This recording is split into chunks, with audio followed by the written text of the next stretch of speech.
Jackson location today. So if you have not made plans for lunch, we invite you to come and join us. If you're familiar with the Jackson Wings Etc. location, just walk in the front door and hang a quick right. And we are here back in the banquet room, an opportunity to talk Red Hawks basketball with Coach Brad Korn. He'll join us momentarily. Nigel Russell, SEMO's leading rebounder, is going to join us in just a few moments. Nigel just played his 100th career Division I game on Saturday, the big win over Austin Peay. If you're coming to Wings, don't forget about their award-winning jumbo wings, but also the 70-plus menu items that are not wings, including their revamped burger menu. And they've got some terrific burgers. The brand new one, the newest burger, is their Mushroom and Swiss Diner Burger. Make sure you check that out. They also have wraps, subs, quesadillas, entree salads, smoked ribs, and if you're thinking about appetizers, they have the ultimate nachos and the deep-fried pickle spears. And if you're coming for lunch, make sure you check out their lunch specials. Terrific bargain. They start at just $7.99. And did you know, in addition to ordering online now at the Wings Etc. Website, you can also have wings delivered to your front door, courtesy of DoorDash. Just download the DoorDash app, set up your account. Just takes a couple of minutes, and you can have Wings Etc. delivered right to your front door. Let's welcome in Red Hawks head coach Brad Korn. Everything probably tastes a little better from Wings and everywhere else after a big win like you had over Austin Peay. Yeah, everything tastes better. You sleep a little bit better. That's off day yesterday. Feels even better. But again, going back and watching the film, Eric, we did a lot of good things. We talked about it after the game. I feel we made progress in the areas that we needed to make progress in a short amount of time following the Murray game. So encouraged by that, encouraged by our team and their attitude and their effort and the way that we went about winning that game. We didn't just show up and win. They put in the work leading up to that game. So I'm pleased with that, and now we've got to carry it on for another 2 more games on the road this week. Well, you said going into the Murray State game, and obviously Murray played very well against you on Thursday, but you said going into the Murray State game you really liked how your team had practiced going into the conference weekend. Yeah, we had really good practices coming back from Christmas. And it didn't show in the Murray State game, as we talked about, but I felt that we had done enough of our work in practice that it would carry over at some point. It's such a long season. You know, one game never really defines you. One game doesn't define your season. One game can flip your season one way or the other. But I didn't think that the main thing and the main message after that Murray State game was that we had to address what was wrong, but we couldn't let one loss to Murray State turn into 2 losses against Austin Peay. And so, again, give our guys credit for having that attitude, showed tremendous character and bouncing back, because that's not always easy to do when you get kicked the way that we did, lose the way that we did. But again, the resolve, the desire, the substance, whatever words you want to use for our guys and our team, we showed that on Saturday. The final score at the Show Me Center, 98-79. 98. Why couldn't you get to 100? What happened? I guess hopefully we're saving them for this weekend. So a couple of things in the game. First of all, the start you got off to. I mean, it's 8-0 before fans really got settled into their seat and got their popcorn out. And then it's 17-3. So you make Austin Peay call an early timeout, but 17-3. You got to love the way you came out. Not only the fact that you shot the ball well, but you played good defense, because you said, your quote after the Murray State game, we have to find guys that are going to buy in on the defensive end of the floor. It sure looked like you found a few guys Saturday. Yeah, absolutely. Right from the start, they ran one of their plays that we had gone over and walked through, and Coach Yoder, he did a good job with the scout. Actually, the first 2, I take that back. The first one, we trapped their big fella, and he turned it over, and we had a specific game plan for him. The very next play, they ran what traditionally is called flex, a cross screen into a down screen, and we were switching that, and we switched it how we were supposed to. We jumped to the ball. We were in the gap. They didn't get inside the three-point line on that second possession. So we were locked in and ready to go from the start on the scouting report. But we've done that, you know what I mean, Eric, for the first halves, the first 30 minutes of games, regardless, people have gotten us on rebounding, people have gotten us in transition. And we really had a conscious effort to get back in transition. Our transition defense had to be better because it was such a weakness for us against Murray. And again, I just thought from the very beginning of the game, we were locked in defensively, which then obviously always turns to offense. And then we made our first 3 shots. Phillip 2 threes. So it's just, I think everything, just the energy was there, the focus was there, the determination was there, and it carried through, especially in the second half. We hit a little bit of a lull. They cut it to 6. But again, we found our way again and executed offensively, got stops defensively. So there's always things that you can work on and get better within the game. But overall, very, very pleased. Got to do better with our continue to get back in transition, our rebounding, but then the turnovers too, just some really careless turnovers in that Austin Peay game. But I thought offensively the spacing was there, the ball was moving on time, on target with minimal dribbles. But we made a commitment to the defensive end more so than we had prior. You built a 17-point lead in the first half of the game, and then at halftime it's 11. You have focused in on, you've been very blunt about talking about coming out of the halftime locker room. You've seen some teams put some runs together, and that's where they've taken control of games in games that you have lost. Well, it's 11 at halftime. They go on a 5-0 run. All of a sudden, it's a 6-point basketball game. What were your thoughts there? Because you had to wonder, how is our team going to respond here? And then they responded by blowing it back out to double digits. Yeah, that was a point in the game where it's going to go either way. Either we're going to get this shutout or execute offensively, and that's something that we had talked about in our games, and we've talked about. We've been down 6 or so at those same junctures in prior games, and then we've just kind of fell out of rhythm, energy, or just mental breakdowns. And it's cost us, and then those leads have gone down to 12 to 15, and now the game's over. There's not enough time to get back in it. So for us at home, being up 6 and then be able to stretch it back out, that's something that we had talked about as a team, is being able to get when we are in those moments. You're never going to just walk in and play perfect and just blow a team out. Easy peasy, go home, move on to the next one. It's never going to be like that in conference play, whether you're playing at home or on the road. So for us to make that commitment to it in that juncture in the game, I thought was very, very important, and our guys understood that. But again, because I'm thinking, all right, here we go again. Is history going to repeat itself, or have we made enough progress since we've come back from Christmas? Did we learn from Murray State? Where are we at with our team in this moment? And again, give our guys credit because we did show maturity level, and we showed that we can learn from mistakes so they don't repeat themselves in the future.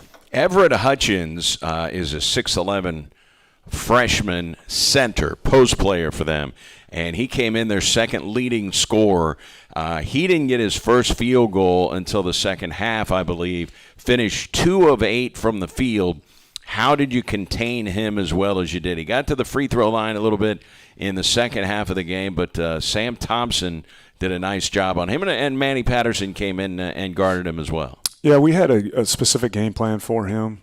I think our guys really understood it and took it in. Again, I mentioned Coach Yoder. He had the scout, and he did a great job preparing our guys for him because he's 6'11". He's got great hands, good feet, and he is a problem on the block. Any guy that's 6'11" and skilled like that, if they get it close to the bucket, you're really at their mercy, and if it's just a matter of if you foul them or if they score or not. So obviously Sam understood what he had to do. I think a lot of times people pay attention after a guy catches the ball, but for a guy like him and a freshman like him, he plays a little bit upright, to be quite honest. And so now playing early post defense, getting him off the block a foot down in the paint area is a huge difference, as opposed to you're letting him catch it on the block. Now he's at your mercy, but just getting him a foot off the block. You don't have to do anything crazy, but playing before the catch, before he catches the ball, early post D. I thought our guards did a great job. There's an old saying that post defense starts on the perimeter, with your hands. So if I'm shadowing you, it makes it harder for you to make that entry pass, or I've got to take a retreat dribble. Now it just stretches the floor defensively for them. And I thought we did a good job of keeping him off the block, and he got a couple things late. We went small ball. Dylan got caught one time on him there late in the second half. But all in all, I thought we did a tremendous job. I don't remember exactly how many turnovers he ended with, but coming into the game, he was at 27 or 28, which is a pretty high number. A couple of our big guys have high turnover numbers, so our game plan was not to let him get comfortable, and I thought that we could turn him over, and we did that in the very first possession. They threw it to him off the block, and we were able to get a turnover, so I think that kind of helped set the tone. You know, in the Thursday game against Murray State, there weren't a lot of things that worked right for you. I mean, I know you weren't feeling positive about a whole lot of things, but one thing you could feel positive about was the one guy who you really need to be hitting shots is Eric Reid, and he normally hits shots, but he went through a little bit of a lull there, which we don't see from Eric Reid very much, and he was not hitting shots. I don't know if his confidence took a hit. I mean, even the most confident athletes can sometimes lose their confidence to a degree. But he came out, hit 4 threes, had 20 points in the Murray State game, and you and I talked after the game. Maybe that is a positive for Eric Reid. Maybe he is able to take off here, gain some confidence, and man, did he ever. He hit 7 threes, career high 34. I think the Division I record at SEMO is 37 points. Damon Goddard did it in 2005, and another guy before that at the Division I level had 37 in a game. But, I mean, he was challenging the single-game record. He was really, really good. Yeah, he was locked in. And again, as you mentioned, other athletes can go through, no matter who you are, can go through struggles. And he was going through one, but I think he was worrying a little bit too much about the wrong things. And what I mean by that is even at the Murray State game, he had 20, but a couple of his shots, he was doing things with his legs and his other arm, his off arm, and just not really focusing on what he does really, really well. And I think he got back to that. And going back and watching the film, if you go back and watch all of his shots, his threes in particular, he was very still in the way that he shot it. You know, his body was still. We talk about shooting in a telephone booth. Well, Nigel doesn't even know what a telephone booth is, but I'm still a little bit old enough to know what a telephone booth or an elevator. You know, you shoot it out where you jump, where you land. You know, being still, staying within your cylinder of shooting, and he was very still. It was a perfect release. We talked about it after the game, Eric. The way that Eric jumps and the way the release point of his shot is very different than most people. A lot of guys in this day and age of basketball don't jump as high as he does when he shoots it. So if he sticks with his mechanics and his routine, he's not going to get his shot blocked. And so sometimes when you're not making shots or you feel you've missed a few, you're going to just try and get it up there and just see one go in so you can feel better about yourself. But I think he just got back to the basics of I'm just going to be still, stay within my shot, stay within the offense. And then again, you have to give guys like Nigel, Dylan Branson, Phillip Russell, just getting him the ball on time, on target. There were a couple possessions there in transition. Nigel made a back cut, which opened things up on the backside for Eric drifting away, and Phil just delivers the pass right on time. There was another time in transition, Dylan Branson's trailing in what the high wing we call slot, and he goes and pins down for Eric up out of the corner, and Phil delivers the pass right on time. So there's a lot of things that go into that, especially for a guy like Eric Reid who can really shoot the basketball. He doesn't need to do a bunch of dribbles to create his own shot. If you just get the ball there on time, on target with the correct spacing offensively, good things can happen, and that obviously happened when you hit 17 threes. It wasn't just Eric Reid. Nigel hit one in the corner. Phil got off the 2 right at the start of the game. So everybody was – the correct spacing was there, the timing was there, on time, on target, and I think that, again, that all those things factor in and build into it with momentum offensively, and Eric definitely was locked in and ready to go. Would you teach people the way Eric Reid shoots a jump shot, that he elevates so high and shoots over people? Because we don't see that a lot anymore. No. I mean, if you go – watch young players now. Everybody loves Steph Curry because he's a smaller guy, and I think a lot of players can identify with him. I don't know how much you can identify with LeBron James at 6'8", 260, and can elevate, and throw it down and play above the rim. There aren't a lot of guys like that, but with Steph Curry, he doesn't have that type of a jump shot. It's more of a set shot, gets it off. There are a lot of kids that emulate Steph Curry. Would you teach guys now the form that Eric Reid uses for his jump shot? I probably not, just from the standpoint of, let's just use Eric Reid for an example. By the time that he came here, he's already 20 years into his routine, his shot, his mechanic, whatever it is. So at that point, it's just kind of try to fine tune, or when you see a guy slump, okay, well, here's why. A guy I think about a lot when I watch Eric Reid is Ray Allen. He was a jumper when he shot. But again, I think sometimes too, guys, when they're shooting or they're in a slump, or they just go and shoot more threes. And I remember Kevin Eastman, who was a longtime assistant for the Celtics under Doc Rivers, who Ray Allen was with when they won their championships. He came and spoke to our guys at K-State, and he talked about Ray Allen. When he was struggling, he didn't go shoot more shots. He went straight to the video room. and saw why am I missing these shots. Then when he went to the practice court, he wouldn't grab a basketball. He would visualize and just do his routine without a basketball. Then he would form shoot. Then he would get to the three. So I think there's a whole lot of things that go into it before that. I think so many guys now say, I'm struggling, well, I'll just go shoot more threes. It's like, well, that's not always going to get you the result or the answer that you're looking for. Go back and look and see, are you taking the right kind of shots? Are you doing the same mechanics? So for Eric Reid, for instance, if your body, as I was talking about before, shooting in that elevator shaft, if your body's flailing all over the place, you're not shooting the same shot. And so now your percentages are going to drop because you're not shooting how you're accustomed to shooting or normally shooting. And so I think there's a lot of those factors, but going in and that's maybe changing a guy's shot. By the time we get them, unfortunately, there's probably not enough. You don't want to mess with a guy too much because at that point they are who they are. So you're just trying to fine tune and tweak some things or see something. I know Nigel shoots since he's here. We'll talk about him. But when he would shoot after practice or when he shoots in drills, I'd be like, hey, you're falling all over the place. Stay still or follow through. Just little things like that, more so than necessarily making a true mechanical change to their shot. I know you guys watch a lot of video, and a lot of the video is watching opponents or going back and watching games that you have played in and things that you have run or things that okay, what happened here? Why did we not have a good possession here? Why didn't we play, good defense here? Why didn't anybody rotate up? How many guys go to the video and look at themselves, look at their shooting form, as you mentioned with Ray Allen?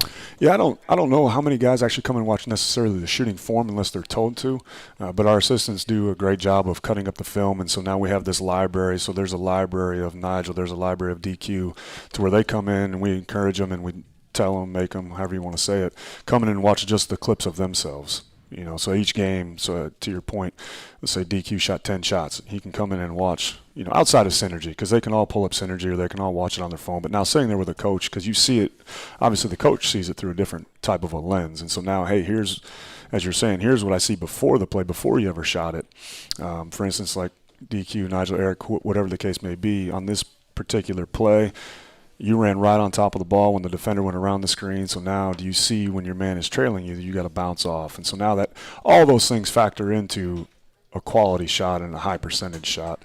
So it's coming in and understanding and seeing. Because when you play the game, just like myself, in the heat of a moment, you may be thinking something, but then when you go back and watch it, it's different than what you had thought because you're removing the emotion from the game from it. And so it's very, very important that you come back and see and watch yourself. And not necessarily Nigel can learn from watching Eric Reid's clips. Eric Reid can learn from watching Nigel's clips. So it's like every guy can learn something from them, but you have to come back in and watch and study the game because, again, it helps slow the game down for you. And once the game moves slower for you, then it becomes that much easier. I know in baseball, hitters, they watch a lot of video, and especially when they're going well. I mean, they want to go back and look at video when they were hot. I know the guy that just watch video till his eyes bled. Tony Gwynn, the late Tony Gwynn, won 8 batting titles, and he would always, if he thought there was something wrong, these guys go down and watch video in between at bats. I didn't know basketball players kind of did the same thing. Yeah, we do, and actually they just passed some legislation this year, Eric, to where we can have video. We have live video now on the bench, and so you can even – it helps in timeouts when we tell Nigel he didn't do something on defense. He said, yeah, I did. He's like, no, here, watch this video. No, you didn't. So it's a good tool to have. It obviously, there's old saying, the eye in the sky doesn't lie.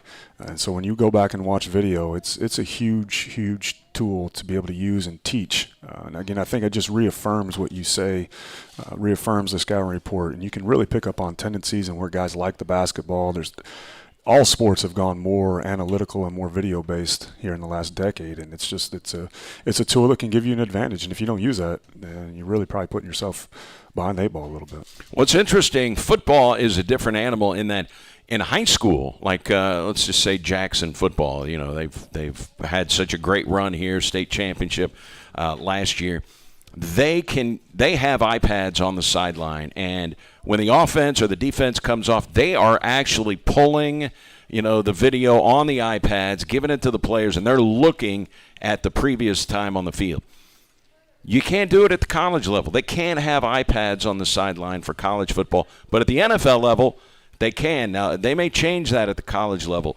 Is this something that is new for basketball? And I know you are so ingrained in the game, you don't have time to be looking at an iPad. Do you have an iPad coach? Do you have a video coach during the game now, which was something that didn't even exist a while back? How new is that? And do you have a guy who is bringing up video during a media timeout where you got 2 minutes to kind of look at some things? Yeah, we actually, going back even to a year ago, is when they started with the live stats online, just because no one was going to print out stats because of COVID and all. So that's kind of really where the conversation got going, and then they just passed it this year, if I'm not mistaken, to where we could have live video on the bench. So we had live video for the first time on the bench at Murray, and it was an interesting tool. Coach Pickens was using it a lot because as soon as the play ends, it clips it, and you're able to watch it right there in real time. So it's an interesting tool, but I don't know if, like myself, for instance, as you just said, I'm not going to have time. Sure. Hey, let's run that, and then 4 possessions have already gone by, and that's the beautiful thing I think about basketball and the sport of basketball. Football, you run your sets or your offense, you come off and you can watch all that film, and you got your offensive coordinator, all that stuff. Baseball, you hit, you go back down. The inning could take 30 more minutes. In basketball, it's right now, each possession. Offense and defense, and so it's not just an offensive tool, defensive tool, totality. A guy's losing his mind, or he thinks a coach is picking on him, is that you can watch that video right away. So assistant coach, more so for them to be able to teach during the game. And then again, as we grow into it, because it is new technology for us, as we grow into it, to be able to use that at halftime and able to have the technology to put 2-3 clips on the board and watch, or on the TV at halftime, and really show and make adjustments that way, I think it can really help. And again, it's always a trickle down from the NBA, and they've been using the technology like that for a while. So you've now implemented something brand new. Murray State was the first game. So there are times not only at halftime, but also when someone is called out of the game. I mean, Keith Pickens can sit next to him on the bench and say, okay, here's what happened on the last possession. This is brand new brand new stuff. Yeah, and actually it happened, I think he did do that in Murray. I think Coach Pitt, Coach Sam, they were over there looking at, because it was right by the scores table, it was right by our bench, so they were able to use it. It didn't obviously give us too much of an advantage in that game, but it is a nice tool to be able to reaffirm and get something corrected right now. Obviously, we get stuff corrected today in practice from Saturday, but if you're able to correct something within a minute or 2 minutes in a basketball game, and you don't have to wait till Monday to get it fixed in practice, that's obviously a huge advantage. Well, you know that Justice Hill had the big game for Murray State, shooting threes. Even though he had a big game, he was not named Ohio Valley Conference Player of the Week this week. It was Eric Reid, who 20 points against Murray, 34 against Austin Peay. And then for the